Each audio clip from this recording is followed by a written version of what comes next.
罚罪2的反转真的杀疯了，全剧最大黑老大马金刚播一半就凉了，手下全死，内鬼被抓，最后竟被村民勒死在了面包车上。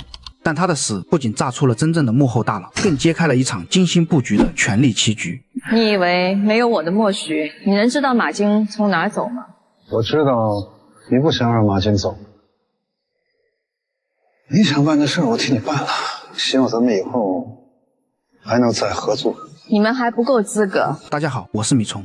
今天为大家解析的是最新悬疑剧《罚罪2》里，一个自以为掌控全局的黑老大是如何在一夜之间被沦为弃子，一个只为复仇的村民又是如何在一念之间让自己掉入了深渊。故事的开始便是马金手下罗伯暗杀失败，被警方击毙。他慌乱的赶紧给幕后大佬打电话要溜之大吉，可他刚跟着小弟来到船上，准备离开汉州，撑船的渔夫不仅没开船，反而还给了小弟一叉子。马都快跑！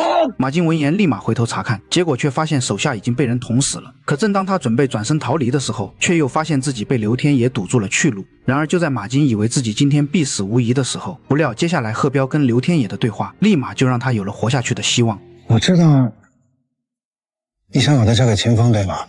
要知道马金在公安系统可不止姬珠江一个靠山，所以当他听到对方要将自己送到警局，便立马就来了底气，因为他的手里掌握着幕后老板大量的证据，所以只要他能安全的被送到警局，那么上面的人必定会想办法将他捞出来。可马金万万没料到的是，村民在翻看他的行李时，竟无意间发现了一个笔记本，虽然上面记录的只是一串数字，但是憨厚的刘天野却还是发现了其中的猫腻。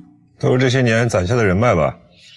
那上边你们一个也惹不起，知道吗？虽然马金赤裸裸的威胁让人脊背发凉，但就在面包车来到公安局门口的时候，刘天野却做了一个违背规则的疯狂决定，那就是他今天一定要让马金死。因为此刻在他的眼里，这所谓的正义就是个天大的笑话，法律治不了这畜生，那就让他亲手替勇哥索命。今天必须让马金血债血偿。于是他立刻将车直接开到了荒郊野外，并用绳子将马金活活勒死在了面包车上。然而就在刘天野还沉浸在复仇成功的狂喜里，以为处理掉尸体就能吞黄金当大佬，可现实直接给了他一记响亮的耳光。一只真正的黄雀张欣用一场车祸直接戳破了他的美梦。直到这时，刘天野才惊恐地发现，刚才帮他杀人的渔夫贺彪竟然恭恭敬敬地站在了这个女人身边。原来自己所谓的复仇成功，不过是女大佬张欣的一场细思极恐的借刀杀人。他默许刘天野杀了马金，只是为了省去自己动手的麻烦。面对绝对的实力碾压，刘天野也展现出了极致的能屈能伸。上一秒还是杀人不眨眼的恶魔，下一秒就跪在地上摇尾乞怜，发誓会比马金更听话更懂事。但张欣却连眼皮都没抬一下，只是轻飘飘地扔下了一句杀人诛心的话：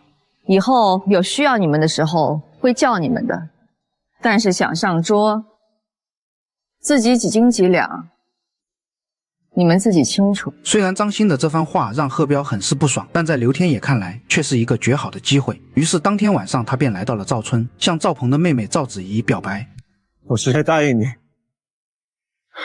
我赢了就会回来找你的，我做到了。随后刘天野不仅与赵子怡成功结婚，而且还顺理成章地利用在马金那偷来的黄金开了一家物流公司。然而就在他以为自己能逐渐替代马金在汉州的地位时，结果马金蹲了10年大牢的手下苏洪宝带着满肚子仇恨杀回来了。刘天野的好日子真的要到头了吗？都说欲望是最好的诱饵，也是最毒的陷阱。刘天野以为是掌控全局的猎手，但终究也只是权力棋局里的棋子。张欣的借刀杀人看似高明，却早已埋下毁灭的伏笔。罚罪2里没有赢家，唯有正义和法治才是刺破黑暗的终极光芒。任何践踏规则的贪婪，终将被正义反噬。